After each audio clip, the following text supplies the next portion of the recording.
இப்ப நம்ம கிட்ட ஃபர்ஸ்ட் ஒரு தாட் வருது இல்லைங்களா? இத வச்சு ஒரு படம் பண்ண முடியுமா? அப்படின்னு சொல்லிட்டு.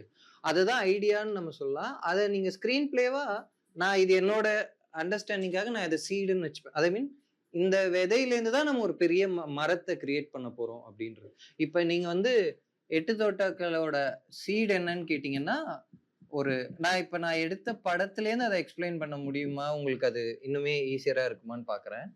ஒரு துப்பாக்கி காணாம போகுது. அந்த தாட்லேருந்து ஆரம்பிச்ச படம் தான் எட்டு தோட்டாக்கள்.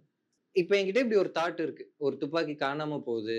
இத இது ஒரு துப்பாக்கி காணாம போகுதுன்னா, அது கண்டிப்பா அப்ப அது யார்கிட்ட கிடைச்சா என்ன ஆகும்? அதுல என்ன நடக்கலான்னு நமக்கு ஒரு அத சொன்ன உடனே நமக்கு அதுல ஒரு இன்ட்ரஸ்டிங்கா ஒரு விஷயம் தோணுதுல்ல. இப்ப நான் உங்ககிட்ட சொல்றேன். ஒரு துப்பாக்கி காணாம போயிடுச்சுன்னா, ஐயோ! அப்புறம் என்ன ஆச்சுன்னு நம்ம கேட்கிறோம் இல்லீங்களா? இத வந்து நீங்க இன்னும் நெறைய படங்களுக்கு அப்ளை பண்ணலாம். இப்ப எனக்கு ரொம்ப புடிச்ச ஒரு ஒன் லைனர்னா, இப்ப கஜினின்ற படம் இருக்கு. ஒருத்தர் 15 நிமிஷத்துல எல்லாத்தையும் மறந்துருவாரு. அப்படின்னு நம்ம அத கேள்விப்படும்போதே, அவரு அப்படின்னா என்னன்னு நமக்கு ஒரு இன்ட்ரெஸ்ட் கிரியேட் ஆகுது இல்லீங்களா? ஸோ, நீங்க எந்த கதை எழுதணும்னாலும், முதல்ல இந்த ஐடியா வந்து இன்ட்ரஸ்டிங்கா இருக்கா? அப்படின்றத பார்க்கணும்.